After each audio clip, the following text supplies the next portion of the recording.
You unwrap a piece of candy without even registering it as a decision. It's just there, in a bowl, in a checkout line, in a drawer at your desk. The whole action takes less than 3 seconds. But for almost the entire span of human existence, sweetness was one of the rarest sensations a person could experience. Not occasional, not expensive, genuinely almost impossible to find on demand. Your ancestors spent hundreds of thousands of years chasing that taste, risking real physical danger for it, sometimes going years without tasting it at all. And the pull you feel towards something sweet right now, that reflex that makes a bland meal feel incomplete without something sugary after it, that isn't a modern habit. That's biological wiring laid down long before agriculture, long before written history, long before anyone had a word for dessert. So when did humans first find a reliable way to satisfy it? For most of our species' existence, Homo sapiens had almost no consistent source of concentrated sweetness. No sugar bowls, no fruit bread for sugar content, no way to store anything sweet for more than a few days before it spoiled or rotted. What they had was a body that rewarded sweetness intensely and an environment that made it agonizingly hard to find. That reward system isn't a preference you developed. Newborn infants, hours old, before they've eaten a single solid meal, show a measurable preference for sweet liquid over anything else placed on their tongue. It's one of the only taste preferences present at birth, hardwired before experience has a chance to shape it. Because in nature, sweetness reliably meant calorie-dense, ripe, safe-to-eat food. A bitter taste often meant poison. A sweet one almost never did. Your body built an entire alarm system around that correlation, and that alarm is still running in you right now. The first real clue about how ancient humans acted on that craving doesn't come from a lab. It comes from watching a bird.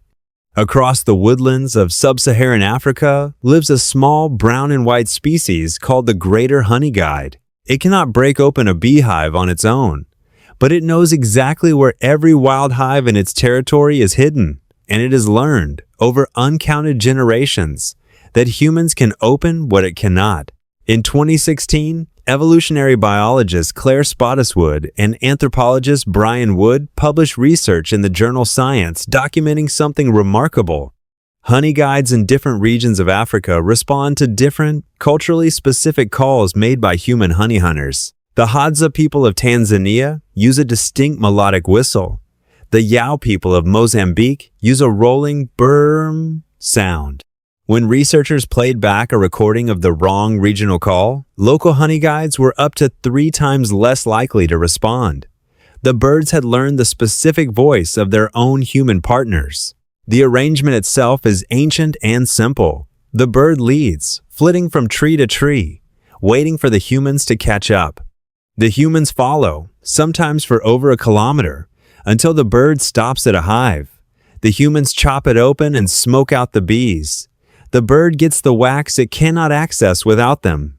The humans get the honey. Brian Wood's research team estimates that honeyguide-led hunts account for as much as 10% of the total calories in a Hadza person's diet across the year.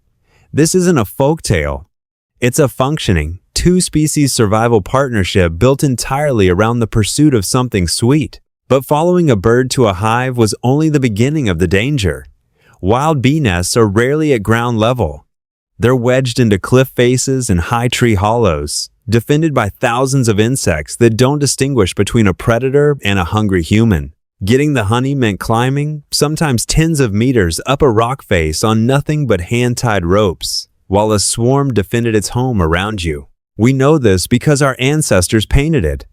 In a limestone shelter called Cuevas de la Araña, the Spider Caves, near Valencia in Spain, there is a Mesolithic rock painting roughly 8,000 years old, showing a human figure suspended on ropes beside a cliffside bee nest, honeycomb visible, bees drawn swarming around the climber's body. It is the oldest known depiction of honey hunting anywhere on Earth, and archaeologists studying similar sites in the region have found near-identical honey hunting scenes at other Iberian shelters. Painted by people who weren't recording an isolated event. They were recording something they did often enough to turn into art. Picture the scene the painting is describing. A man near a river valley in what is now eastern Spain, sometime around 6000 BCE, has spotted movement near a crack in the cliff face above him, bees threading in and out in a steady line. He's seen this before. He knows what it means. He ties a rope made of twisted plant fiber around his waist and begins climbing, barehanded, the rock warm under his palms. Below him, others wait with baskets and smoke from a smoldering bundle of leaves. Above him, the hum grows louder the closer he gets. He reaches the nest, works the smoke into the crack to calm the swarm, and pulls out a fistful of dripping comb, stinging welts already rising on his forearm. It's worth it. Nothing else he can find tastes anything like this. That risk-reward calculation still shapes hunter-gatherer life today. Among the Hadza, honey isn't just a nice-to-have snack. Anthropologist Frank Marlowe, who spent years documenting Hadza subsistence patterns, found that honey is often ranked as the single most preferred food item in the entire Hadza diet, ahead of meat, ahead of fruit, ahead of anything else the landscape offers. People will travel further and take on more physical risk for honey than for almost any other resource available to them. For hundreds of thousands of years, that was the entire relationship humans had with sweetness. Follow the bird, climb the cliff, take the risk, use it fast because it won't keep. And then, independently, in places that had no contact with each other, something changed. Sugarcane is native to New Guinea, where people began cultivating it as early as 8000 BCE, chewing the raw stalks for their juice long before anyone had a way to concentrate that sweetness into something storable. The plant spread slowly west, into Southeast Asia, then into India, where, sometime around the 4th century CE under the Gupta Empire, someone worked out how to boil down cane juice until it crystallized into solid granules that didn't spoil, didn't need refrigeration, and could be carried, stored, and traded like a mineral rather than a fruit. That single technical leap, turning a perishable plant juice into a stable crystal, is the reason sugar could eventually leave the tropics at all. But the story doesn't stop in Asia. On the other side of the planet, with zero contact between the two populations, indigenous peoples of northeastern North America had independently worked out their own method for concentrating natural sweetness, tapping maple trees in late winter and boiling the sap down for hours until it reduced into a thick, storable syrup. Two unconnected human populations, separated by an ocean and thousands of years of independent history, arrived at the same core insight: find the plant carrying diffuse natural sugar and concentrate it through heat until it becomes something that lasts. When a solution to the same problem appears independently in populations with no contact, it usually means the underlying pressure was universal.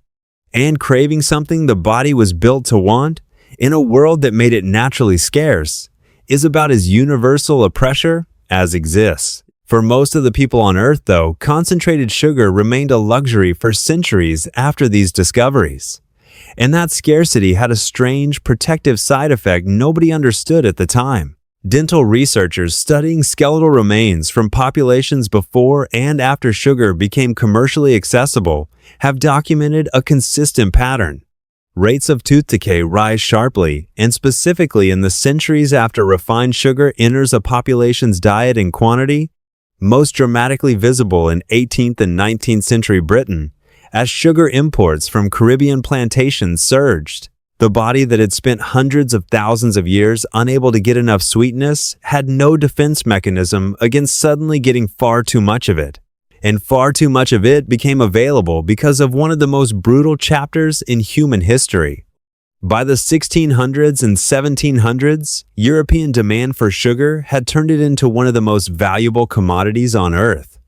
And colonial powers built an entire economic system, the transatlantic slave trade, around Caribbean sugar plantations to supply it.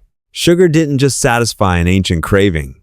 It became the engine behind some of the worst human exploitation ever organized, precisely because the craving it fed was so universal and so profitable to exploit. Then, in 1806, a very different kind of disruption hit the sugar trade. Napoleon Bonaparte's continental blockade cut continental Europe off from British shipping, and with it, the Caribbean cane sugar that had been flowing north for 2 centuries. Sugar prices spiked overnight. In response, Napoleon personally financed research into an alternative already known to chemists. Certain varieties of beet contained enough natural sugar to be refined the same way as cane. Within a decade, more than 300 sugar beet factories had sprung up across France. When the blockade ended and cheap Caribbean cane sugar flooded back into Europe, most of those factories collapsed. But the technology didn't disappear, and beet sugar remains a major global sugar source to this day. Roughly a fifth of the world's total, born entirely out of a wartime supply shock. That was the last major shift for over a century. Sugar stayed a controlled, taxed, comparatively expensive commodity, exactly the kind of scarcity your body's ancient reward system was built to handle. Then, in the 1970s in the United States, chemists perfected an industrial process for converting cornstarch into high-fructose corn syrup, a sweetener that could be produced domestically, year-round, at a fraction of the cost of imported cane or beet sugar. Within 20 years, it was in soft drinks, bread, condiments, and thousands of other everyday products, often invisibly. The scarcity that had shaped human sugar-seeking behavior for hundreds of thousands of years ended, for the first time, in a single generation. Your reward system didn't get the memo. In a series of experiments starting in the early 2000s, Princeton neuroscientist Nicole Avena and her colleagues gave rats intermittent access to sugar solutions and tracked what happened in their brains. Sugar binging triggered repeated surges of dopamine in the nucleus accumbens, the same reward region activated by cocaine and morphine. Over time, the rats' brains adapted exactly the way brains adapt to drugs of abuse. Fewer dopamine receptors, more opioid receptors, escalating intake to get the same effect. And when researchers abruptly removed sugar from rats that had been binging on it, the animals showed measurable withdrawal symptoms. That's not a metaphor for how sugar feels addictive.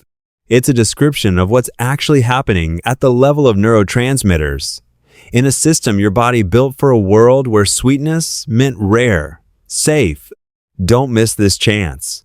Nobody has told that system the chance is now unlimited. Somewhere in a shelter above a Spanish river valley, 8,000 years ago, someone was hanging by a hand-tied rope, getting stung.